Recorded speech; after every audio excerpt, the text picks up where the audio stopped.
Então, a partir da hora que surgem as tribos, a organização melhor, né? Porque a gente tem um conjunto de tribos sendo formado e passa a haver escambo, né? A troca entre eles de produtos. E o mais interessante, como a gente está falando de direito, né? É que vai surgir o Conselho Tribal. O Conselho Tribal é o representante de cada clã. Porque quando une vários clãs, formam uma tribo. Ficou difícil esses clãs viverem sozinhos, né? Cada um por conta própria. Porque um tinha água, outro tinha produção de trigo, outro tinha mais alimento de um outro tipo. Então, ficou difícil.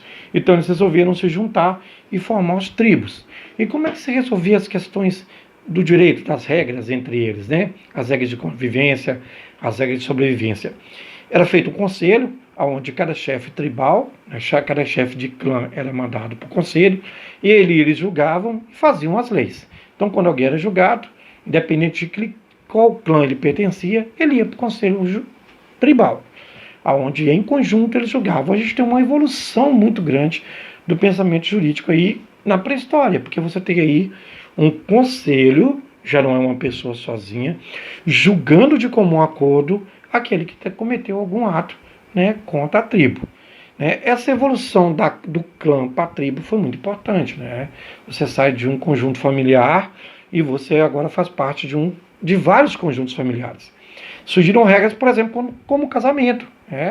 Vai surgir na pré-história. Por que o casamento é interessante até para salvar e para manter a tribo ali unida? Porque a partir da hora que as pessoas casam, elas se fixam mais na terra. Elas vão ficar ali.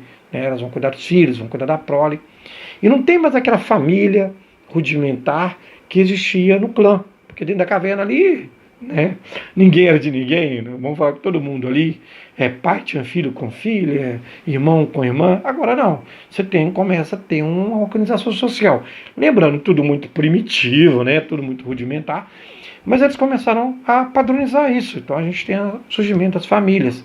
E além do clã ter deixado de existir como fonte jurídica, como poder jurídico, ele ainda tinha um poder paternal e maternal. Dentro dos clãs, que ainda ali dentro das famílias, quem mandava fazer as regras internas ainda eram os pais. Mas quando se tratava de uma questão tribal, de algo que envolvia a tribo, quem julgava era o conselho tribal.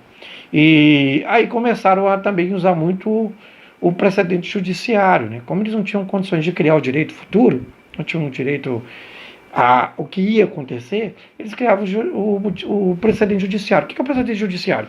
É você julgar baseado naquilo que já tinha acontecido antes e no que foi usado para julgar anteriormente. Então, alguém matou alguém, qual foi a pena? Como é que foi aplicado isso? Então nós vamos aplicar nessa pessoa também, porque é uma forma muito prática. Usavam também a ordária. A gente começa a ver a questão do religioso. O homem temia o sobrenatural. O sobrenatural, a chuva, o vento, a seca, as nevascas, os vulcões. O homem temia isso que ele não sabia explicar. Então, a partir de então, ele começou a moldar os seus deuses com fatores da natureza, com fenômenos da natureza. E ele começou a uma devoção em torno disso. Então, os deuses eram criados deuses de animais, Deus representando o relâmpago, a chuva. E aí começou a aparecer os sacerdotes, que eram pessoas que ficavam incumbidos de organizar o templo e organizar aquela devoção, recolher ali uma doação, um tributo. Ele não pode falar muito de tributo, que ainda é muito rudimentar, mas as pessoas iam lá e cediam algo, alimento, metais. Começa a aparecer o metal, que é uma evolução muito grande também, junto com o domínio de fazer o fogo, porque o metal ele sai daquele uso de ferramentas de madeira e osso para o uso de metais, não tanto para fazer só armas, mas também para desenvolver a agricultura, o arado. Vocês já imaginaram como o arado é importante para a sobrevivência, para a agricultura daquele povo? Você podia, de certa forma, preparar a terra muito mais rápido e muito mais fácil. Então, a religião tem um fator importante, porque ela vai se aproximar de quem domina. A própria pessoa que domina a tribo, ela tem essa percepção, que ela fala, poxa, esse cara é a ponte de Deus, do divino, com o terreno. Eu preciso dele para fazer as leis. Eu preciso dele para que essas leis tenham, além da base jurídica, para que ela tenha força religiosa. Então, a partir da hora que eles vão fazendo as leis ali na pré-história, O chefe tribal ele faz junto com o sacerdote, o maior sacerdote ali dos templos, né? Que é o sumo sacerdote, o nome que pode ser empregado ali de acordo com a tribo. Isso vai dar mais base para a legislação, porque aí a gente começa a ver uma unidade muito forte, que isso vai demorar para se separar, que é a unidade do poder político com o poder religioso. A gente vê isso de uma forma muito clara, né? A religião e o poder é um só, né? Nós temos aí a questão da mentalidade jurídica, do pensamento jurídico se tornando muito evoluído. É óbvio que ainda é um conjunto de sistemas muito rudimentares, né, precários, mas já começam a desenvolver. Então a gente tem aí essa formação aí desse poder que a gente não sabe desassociar o que é poder político e o que é poder religioso. A gente tem o mesmo contexto, né, que quando vai colocar alguma lei para ser vigorada, vai reunir o chefe político, né, o chefe tribal e o sacerdote, e vai expor para o povo aqui, ó. Se você ir contra essa lei, você está indo contra os deuses. Então isso tem uma força muito grande. Então esses povos, eles eram povos que viviam do poder religioso, do poder político do clã ali, né, depois da tribo, e eles foram evoluindo e aí até que surge a classe social. Olha que interessante que surge a classe social. Eles começam a perceber que quando as pessoas morriam, elas carregavam com elas tudo que elas tinham de valor. Além disso, não existia testamento, não existia direito de sucessão. Com a evolução das tribos, foi importantíssimo os pais que morressem deixassem à vontade, ou se isso não acontecesse à vontade própria, a família fazia, ou quem dominava fazia por eles, dividir os bens entre os filhos. E aí existe uma característica dessas tribos que você entrega o que tem de maior, de mais valioso, para o filho mais velho. Para o homem, filho mais velho. As mulheres quase não tinham direito nessa época. Então, se você tinha muitas terras, o filho mais velho herdava as maiores terras. Aí o filho mais do meio herdava um pouco das terras, o menor herdava um pouquinho. Então, essa divisão de bens da sucessão vai gerar as classes sociais, porque o filho mais velho, que tem mais terras, ele tem um padrão social de poder dentro daquela tribo, de status maior do que o filho mais novo que herdou pouca terra. E aí não vem vocês achar que o filho mais velho vai virar e ser bonzinho. Não, meus irmãos, vou dividir tudo igual. Não, óbvio que não. Ele vai se apoderar do que tem de mais, né, de mais poderoso, de mais rico, do que ele vai receber de mais, né, valioso do seu pai, e ele vai formar uma classe social distinta. Aí a gente começa a ver essas classes surgindo, né, quem tem mais e quem tem menos. Isso lá na pré-história. Então, com o surgimento das classes sociais, né, de institutos como casamento, a gente vê esse pensamento jurídico, essa história do direito avançando muito rápido, né, até que a escrita vai surgir. Como é que a escrita surge? A escrita surge baseada em pesquisas. É óbvio que a gente não pode cravar nada, né, que a história não é uma matéria exata, ela não é uma matemática. Todo dia estão descobrindo novos fatos, novos textos, né, novas linhas aí de pesquisa. Então, até então, a escrita surgiu nos templos, porque era a instituição que era mais lucrativa na época. Tá? Mas o chefe tribal recolhia ali seus impostos, né, comida, recolhia alguma coisa ali, mas os templos recebiam muito mais doações. Então, os sacerdotes, eles tinham muito mais poder, né, poder econômico.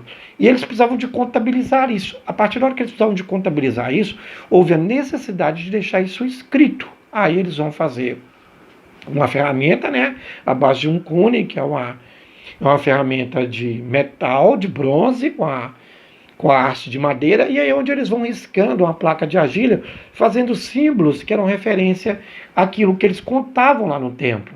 2 bois, 3 porcos, né, 1 quilo de trigo. Então eles iam contabilizando. Isso faz surgir a escrita, né, que depois vai ser popularizada, isso com muito tempo, que a gente vai ver o domínio da escrita perdurando aí até praticamente os dias de hoje, né, em alguns grupos aí, né, que aí a gente pode passar isso para um domínio cultural. A gente chega na Idade Média, por exemplo, que as missas eram rezadas em latim. Então, o povo não sabia o que estava ouvindo do padre, eles não entendiam. Quer dizer, é um domínio cultural, é o domínio da escrita em latim que só o padre tinha. Então, eles souberam como usar isso, os sacerdotes, Durante muito tempo, você vai ver naqueles filmes documentário antigo, aqueles chefes tribais, aqueles reis, do lado dele sempre tinha alguém, um chamado escriba, que ele ia falando e o sacerdote escrevendo. Então, olha o tamanho do domínio dele. Ele que escrevia a lei, ele que contava a história do povo. Então, a escrita vai mudar tudo, porque a partir de então, as leis vão ser escritas, as leis vão passar a ser escritas. Agora a gente vai falar um pouquinho da questão dos crimes, né, e das punições. Crimes de roubo, furto ou apropriação de algo que era da tribo era algo feito, era castigado com muita crueldade, porque rigidez, porque tudo era coletivo. Se você rouba algo de alguém, você está roubando algo da tribo, entendeu? Não tinha uma coisa privada ainda. Então você está roubando algo da tribo, então você era penalizado de forma muito rígida. E aí, qual que era a pena que eles mais usavam? Era a ordalha. O que é a ordalha? É o julgamento divino. O conselho tribal se reunia e a partir da hora que eles não encontravam uma solução, uma forma de aplicar uma pena, eles tinham dúvidas sobre isso, eles decidiam para os deuses. Resolviam os deuses que tinham que decidir isso. Então eles amarravam a pessoa dentro de um saco com uma pedra e atiravam no rio. Geralmente nessa época as tribos foram desenvolvendo ali na Mesopotâmia, naquela área do crescente fértil, onde tinha um rio de Tigre e Eufrates, que a corrente era muito forte, e o cara praticamente estava morto, Se ele sobrevivesse, era uma vontade dos deuses, que ele era inocente, que ele estava livre daquela punição. Aí a gente sabe o que deu, Ninguém sobrevivia.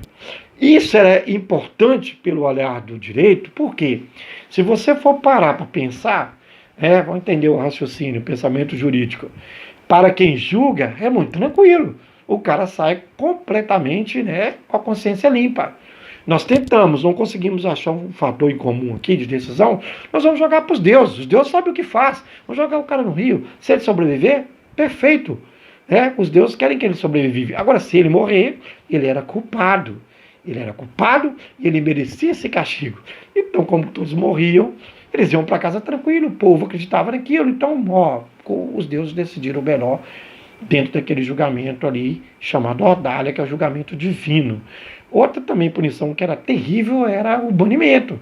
Como o solo era sagrado, a terra era sagrada, e você viver naquele ambiente era algo sagrado, tudo que te expunha aquele exterior, fora dali, era perturbador, era ameaçador, causava medo e não te dava proteção. Você ficava longe dos seus deuses.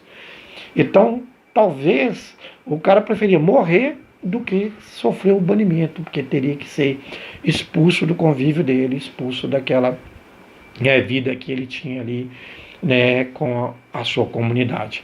Interessante nesse período, gente, que muita coisa evoluiu muito rápido.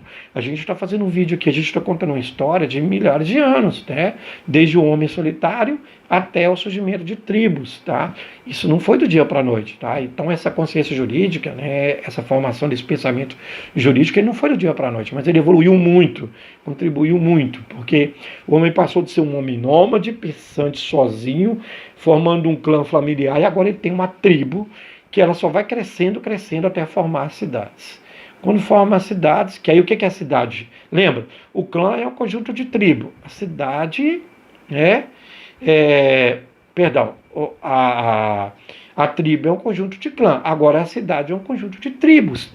Então nós vamos ter uma organização muito maior, porque assim como as famílias vieram e formaram o conselho tribal, agora os conselhos tribais vão vir e formar os conselhos das cidades, que vai chamar tribunais, os tribunais das cidades.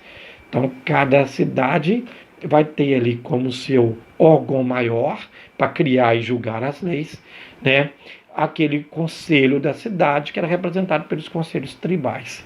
Então isso é muito interessante, essa evolução é muito interessante. E aí a gente vai ter uma nova ordem surgindo, porque vai ficar muito definido quem domina e quem é dominado. As leis vão ficar cada vez mais direcionadas para quem tem um poder político e religioso.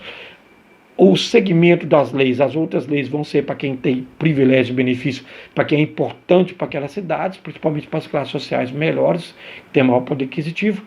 E aí, com o surgimento da escrita, as leis passando a ser escrita, o homem começa a dar um novo passo.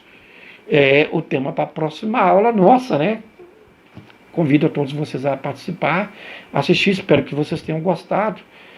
Vamos continuar com a nossa aula de História do Direito e Pensamento, ou História do Pensamento Jurídico, que no próximo aula a gente vai falar sobre o direito mesopotâmico, que é um direito muito rico.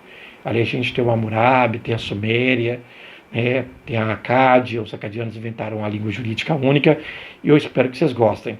Então, convido vocês a assistir o próximo vídeo, a aula número 2, que é o direito mesopotâmico. Professor Adolfo, um abraço. Fiquem com Deus.